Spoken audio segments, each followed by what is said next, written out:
Okay, hey guys, how you doing? Frank the Gaming Tank here. Out of town for work, so I figured I'd bring my camera and get you guys a little video. This one's going to be a little different. It's going to be like a little video blog kind of. I'm just going to talk to you about a specific topic, and let me know if you guys like the video like this, and I'll start making some more. Just let me know how it goes. But today's topic, I want to talk about the next generation of gaming consoles coming up, specifically Xbox Scarlett and PlayStation 5. Okay? And to check my notes here, we got first off, let's talk about the proposed specs, the ones that have been confirmed, and the ones that are speculated right now. Okay, first off, the CPUs.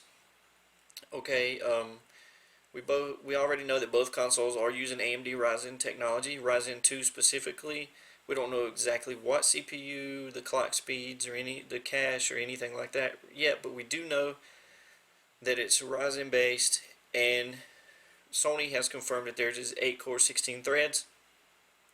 I'm not quite sure yet if Microsoft has confirmed it's 8 cores and 16 threads, but I think it has been confirmed to be an 8 core Ryzen 2 CPU.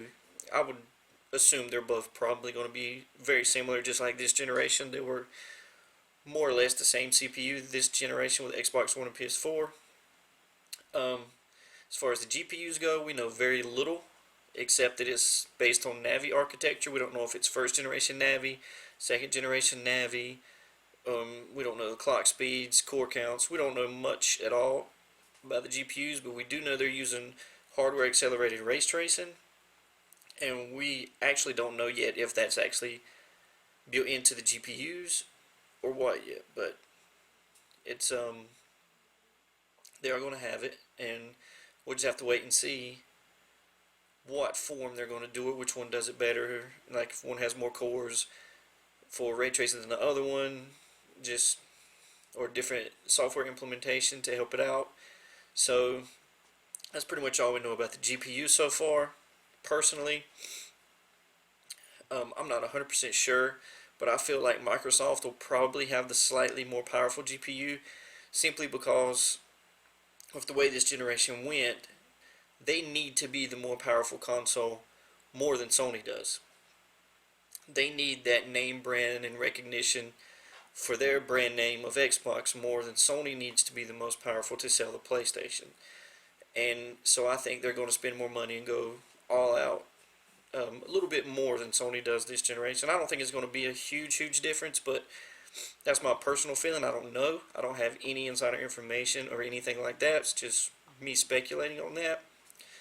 Because they're trying to sell new games and stuff, and of course they don't have as many recognized brands as Sony does as far as their games. They just bought all those new studios this past 2 years, and we're still waiting on most of the games for them to come out. So they've got a lot more to prove, in other words, than Sony does next generation.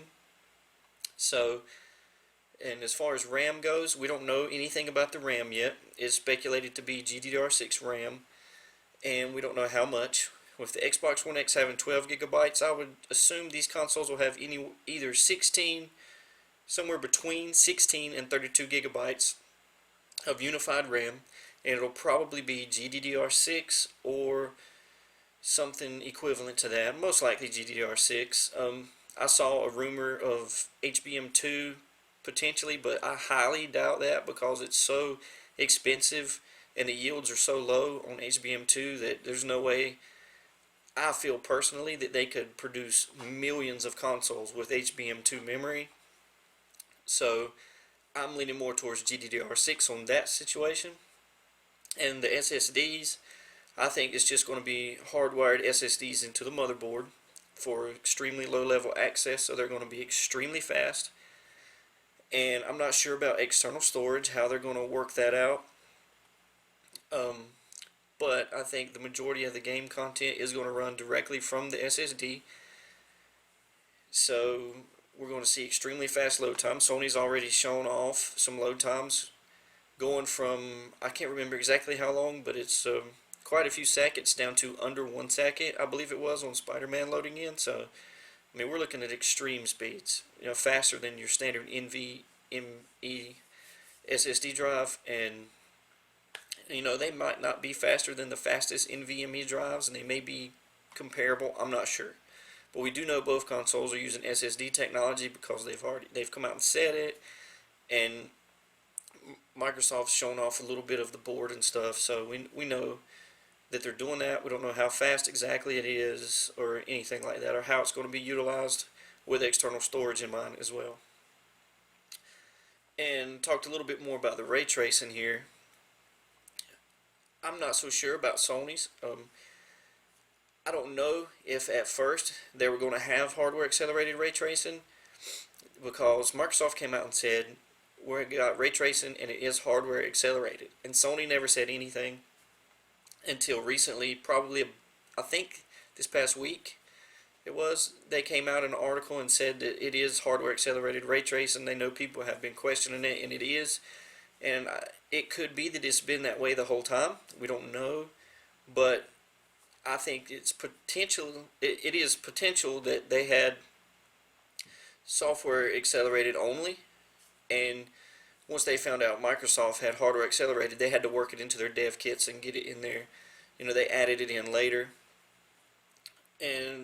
but I mean that's a stretch as well, that late into the cycle. But I mean, they constantly change these dev kits, so it's possible. And we still don't know if it's built directly into the GPU. Like the AMD Navi GPUs, I think second gen Navi is going to have it built in, and they're going to use a combination of hardware and software acceleration for it. But I mean, these consoles could have their own dedicated chips, separate from the GPU itself and all. We don't know exactly. They haven't said.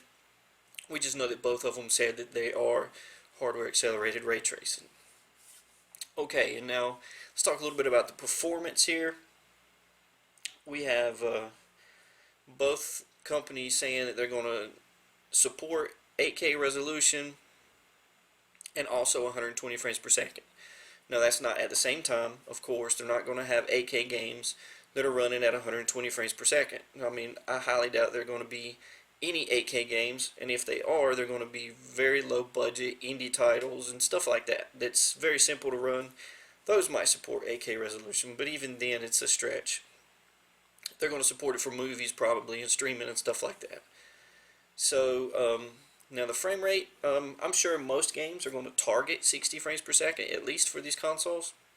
That's why they're getting such a good CPU, so they can target that. But a lot of these games, if they target 60 frames per second, they're probably going to use dynamic 4K resolutions, because some of them's probably not going to hit 4K 60 natively. It's just the way it is, because it requires a lot of bandwidth of the GPU to hit 4K at 60 frames per second. And even if the CPU can send the data to the GPU might not be able to handle it. We don't know, though. We don't know what these GPUs are, but I'm sure they could dial back some of the settings and get it 4K 60.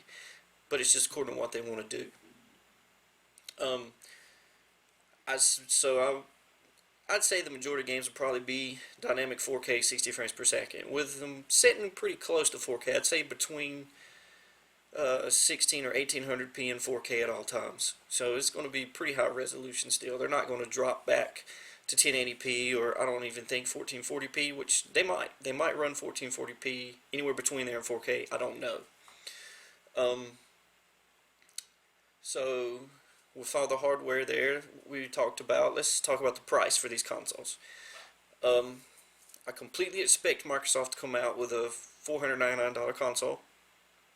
These parts that are speculated to be in it and the stuff that we know, they're pretty expensive, but you could put them in there with the main components, and they could probably still make a small profit, if not break even easily at $499.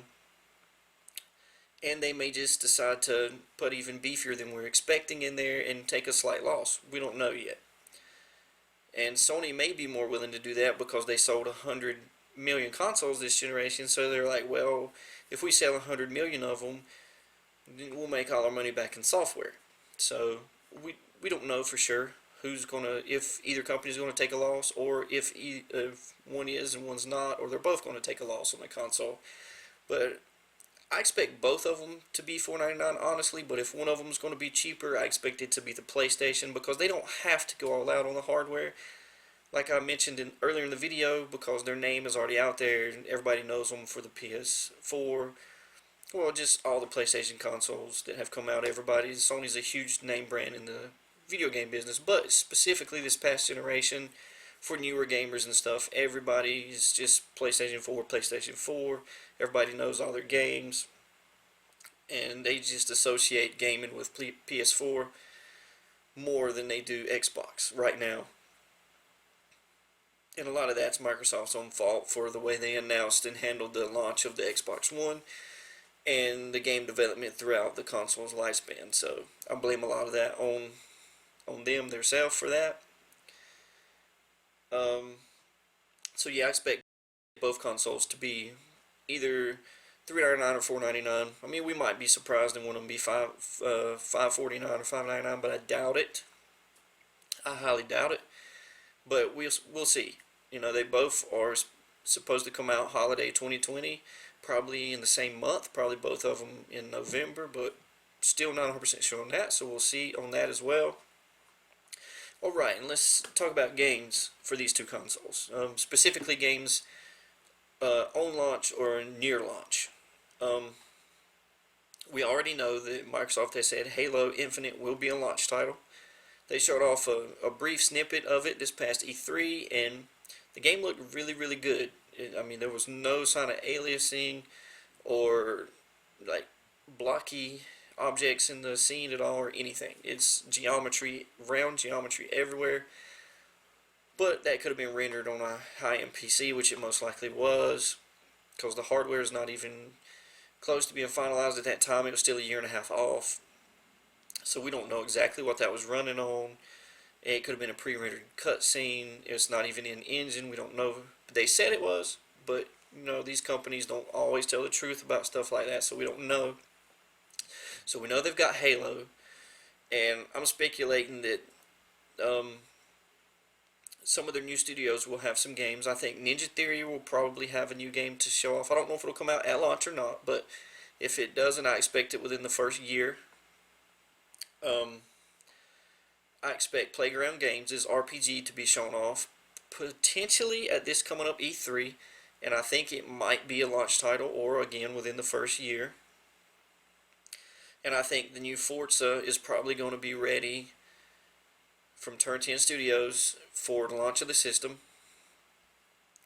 They always like to have a racing game for launch of the system, so we'll see about that. They launched, I think Forza 5 came out at launch for the original Xbox One, and then Forza Horizon 2, I believe it was with the Xbox One X, or no, that was part 3, I'm sorry.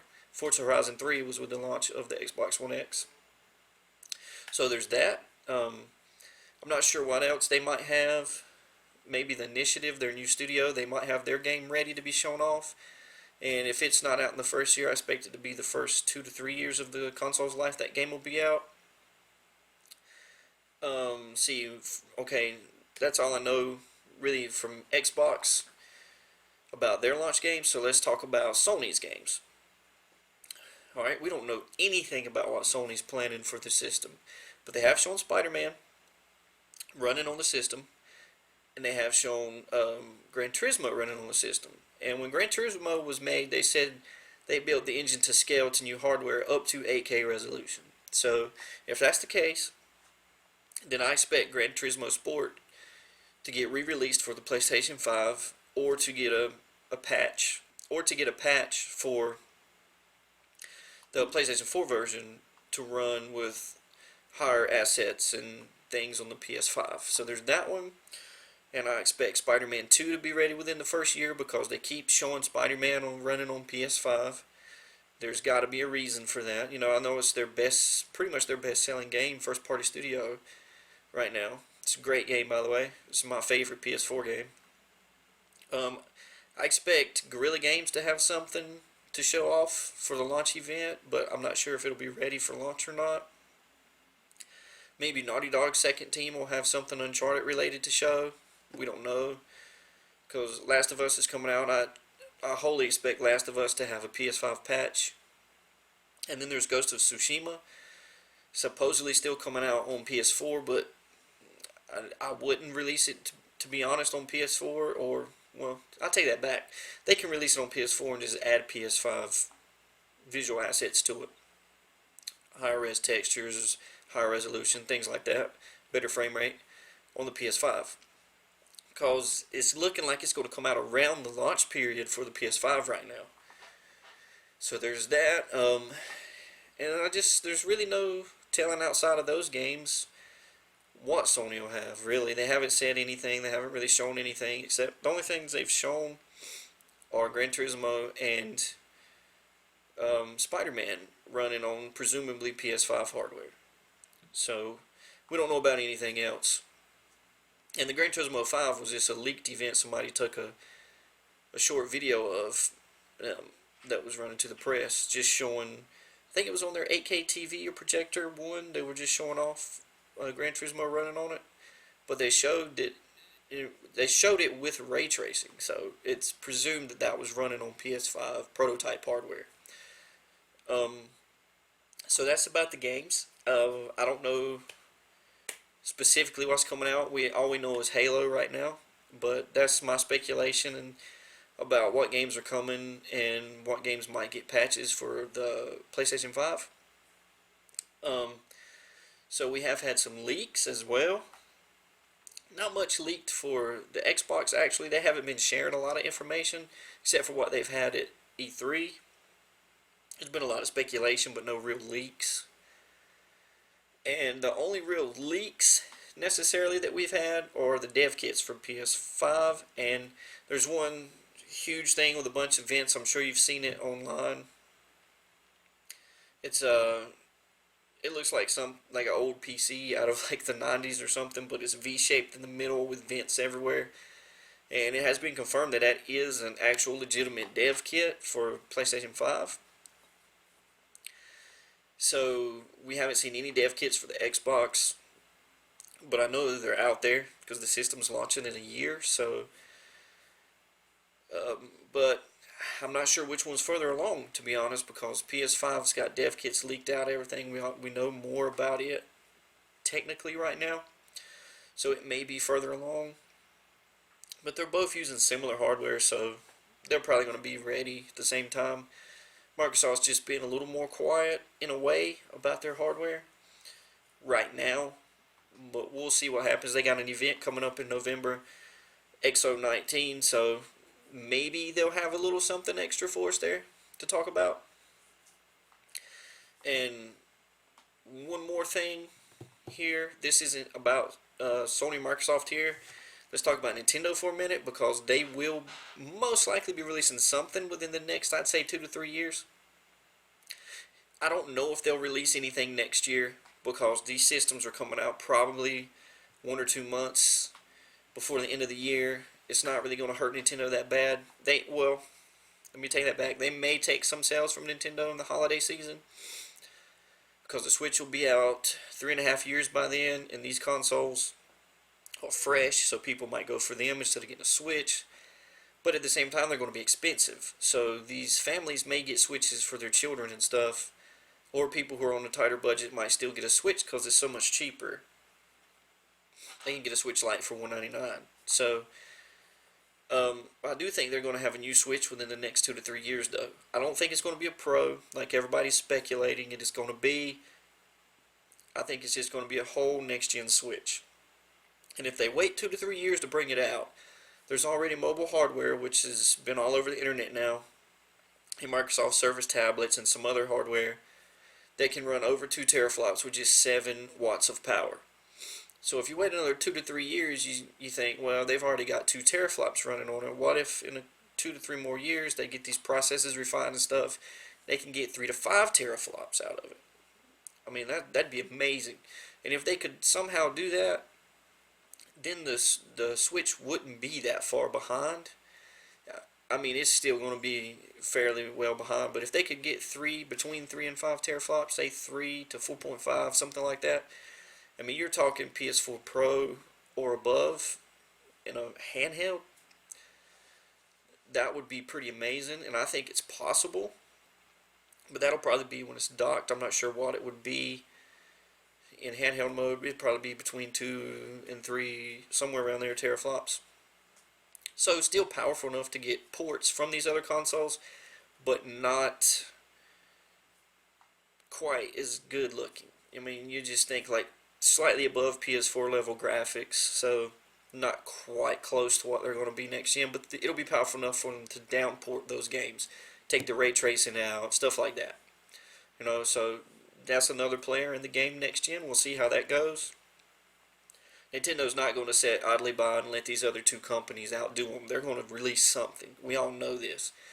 And I wholly expect it to be a Switch 2. I don't know what it's going to be called, but I don't think it's going to be a Switch revision. I don't think it's going to be anything like that now. They've waited too late. I don't think it makes sense to release a Switch Pro now.